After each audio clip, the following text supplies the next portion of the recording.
This episode is brought to you by the Vineyard Boise Church's 7th Annual Summer Movie Night. Join this free community party on July 14th. This year's movie is Star Wars: The Empire Strikes Back. The movie will play on a 40-inch blow-up screen after sundown, but the field opens at 8:30 p.m. for activities, including bounce houses, glow sticks, and concessions. This free event is in partnership with Future Public School, Go Team Therapy Dogs, R2L2 Country Dance, and more. So bring your own lawn chairs and blankets over to 4950 North Bradley Street in Garden City. Learn more about the Vineyard Boise Church at vineyardboise.org. That's vineyardboise.org.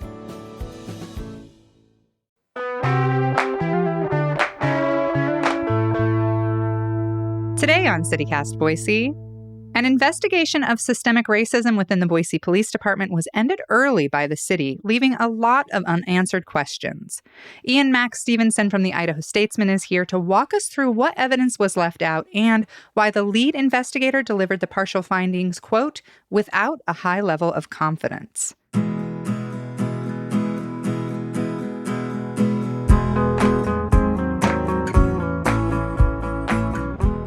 It's Monday, July 10th. I'm Emma Arnold, and this is what Boise's talking about.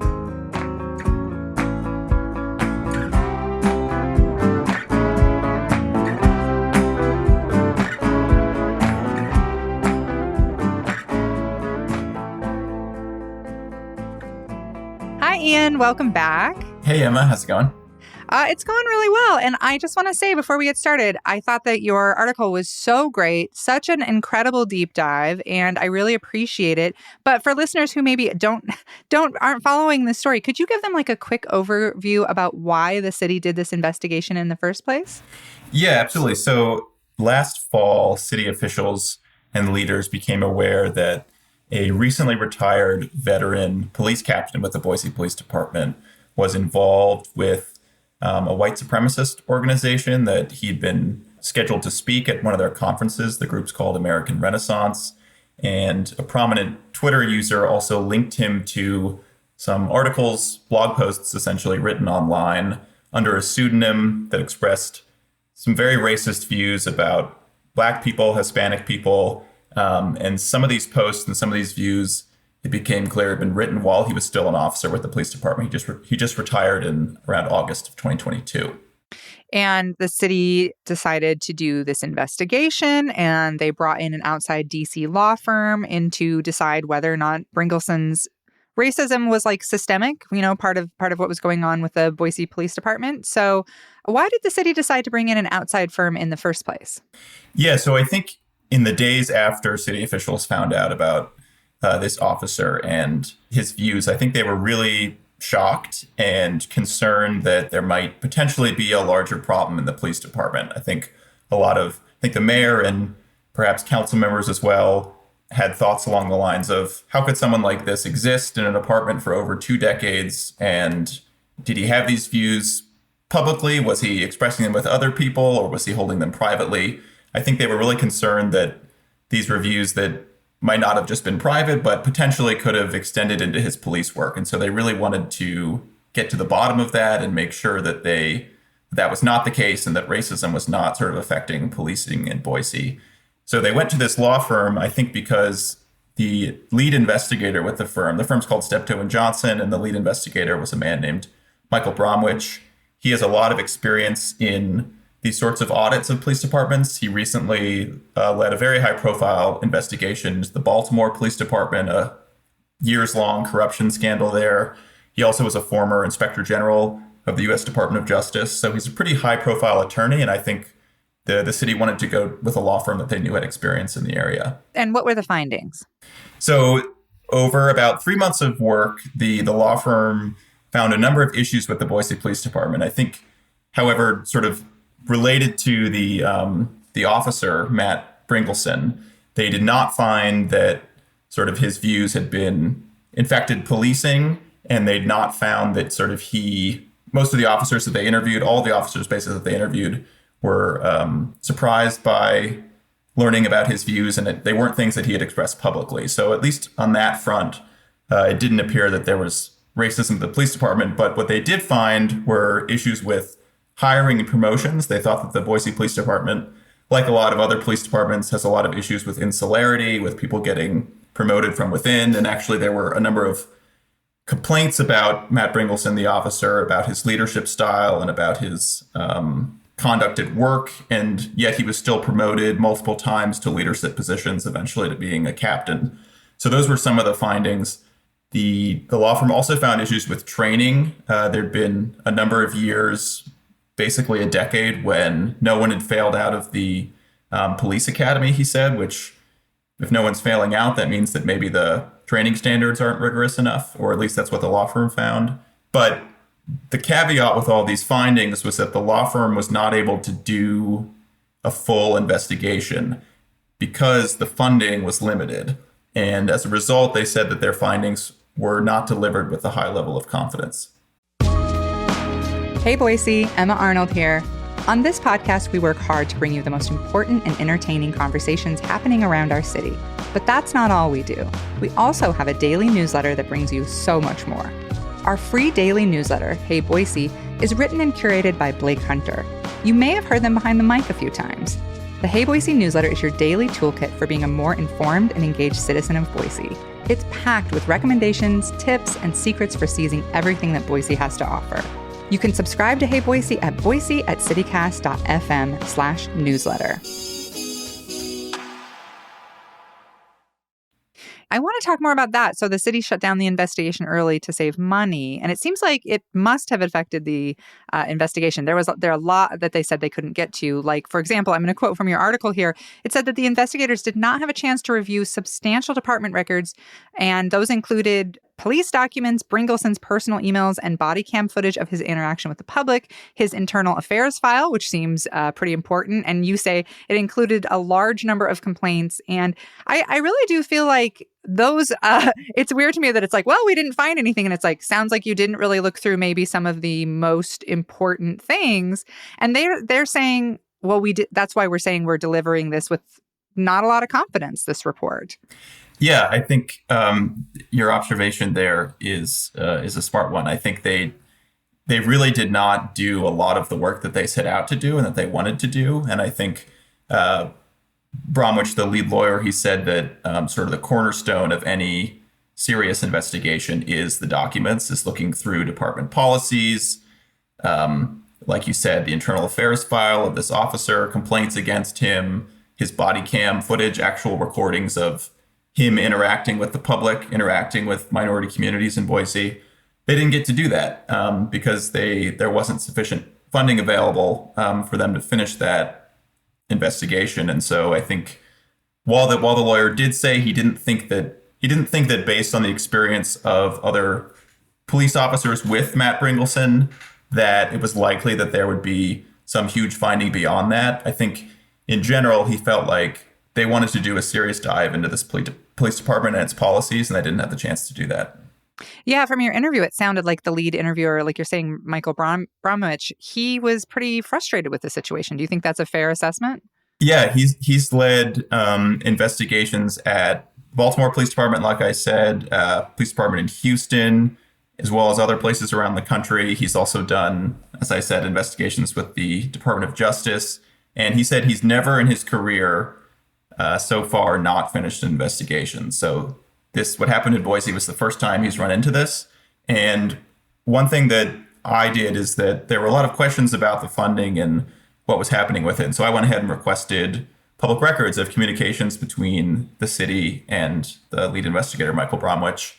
And what I found was that he had these concerns about the funding up front. So the city initially authorized $500,000 to begin the investigation. This was back in December. And in email communications around the time with city officials, Bromwich said he was really uncomfortable with the cap, that he doesn't do investigations that have caps, because if they're truly independent investigations, they don't know what they're getting into until they start going through documents. They don't know where the investigation is going to go. And so they need to sort of have leeway to do that. That was his perspective. And city officials replied to him basically that they needed to cap it for administrative reasons, but that going forward, the city council, if there was a need to do more investigation, could renew that funding. So Bromwich said that he felt comfortable moving forward with his firm conducting the investigation. But as it turned out, there sort of ended up being political blowback for this. The law firm is very expensive. They charged over $800 an hour for this research. They're quite a sort of blue chip law firm. And I think because of sort of those swirling circumstances in the months and weeks following the start of this investigation, the city ended up deciding to wrap it up early rather than letting it finish. Yeah, I wanted to ask you about a couple quotes from Boise City Council members about that, which I personally found a little infuriating. Like Councilperson Holly Wooding said, well, we wrapped it up, because it didn't seem like at that point there was a whole lot else to investigate. And Councilperson Patrick Bajent said that from the beginning, he was open to ending the investigation if it turned out that Bringleson was the only one and work wasn't needed, which is kind of what happened, is what he said. And it seems to me like Bromwich said, yeah, we didn't even hardly scratch the surface of this. We have a lot more to investigate. And the city of Boise was like, cool, no systemic racism here. All complete. Thanks for the time. And I just feel like that's wild to me that that's their takeaway. I feel like it would be a lot more honest to say, we didn't finish it. We ran out of money. So we don't know. But instead they're saying, well, no racism. Everything looks good. Am I being fair to the city right now? What do you think? Well, I think city officials had a different perspective from Bromwich. They felt like this was a very qualified law firm that has a lot of experience in this area, and they are very expensive. And I think they felt like through the work that they didn't find any sort of egregious findings about the officer himself and him sort of expressing his views in his work through the work that they were able to do. And I think they feel now, as the mayor has told me, that sort of further follow-up on this, further review of department policies, further examination of the findings that this law firm found will allow them to sort of resolve these internally, or perhaps down the road, maybe they'll need to hire another law firm locally that costs less to sort of do follow-up on this. But they feel like they did the most serious portion of the investigation they needed to, and that therefore they can now proceed without spending lots more money, potentially up to $2 million on this investigation. But yeah, Bromwich and his law firm, I think, feel differently.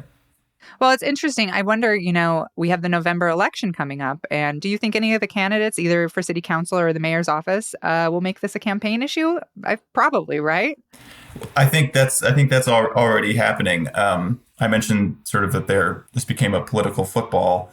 Mike Masterson, who's at the moment the leading contender with Mayor Lauren McLean in the mayor's race, he's written op-eds sort of questioning both the selection of this law firm, its cost, and sort of the need to do an investigation like this with an outside firm from DC.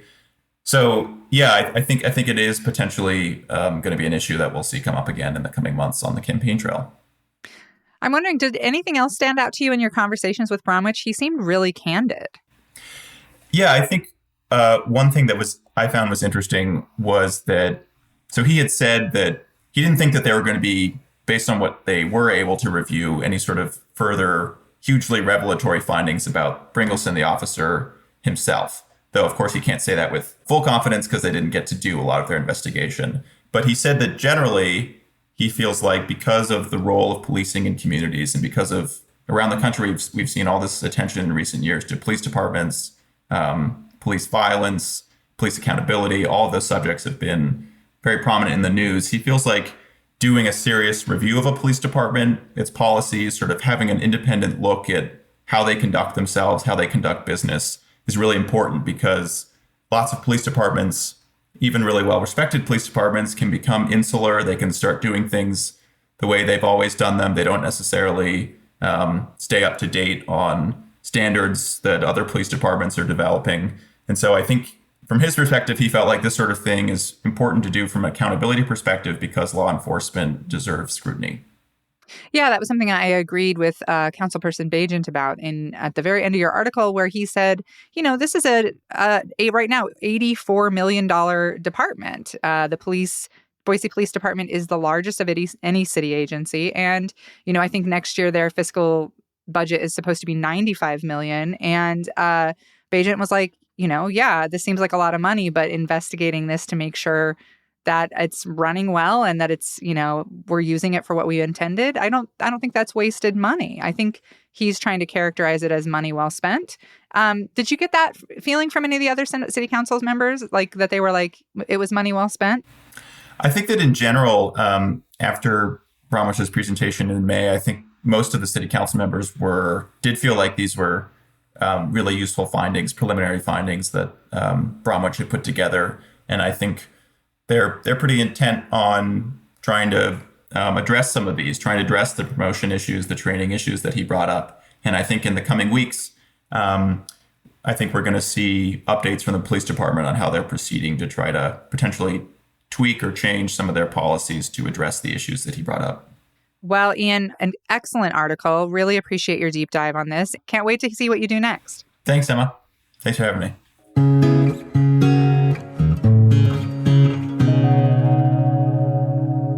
And here's some news to know today. The Idaho Press is reporting that Meridian Police are installing new traffic cameras that look for specific license plates or types of cars.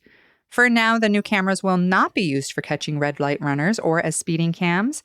The police chief in the suburban city says the goal is to use the cameras to help locate specific vehicles that are part of criminal investigations, and that info picked up by the cameras will only be stored for 60 days.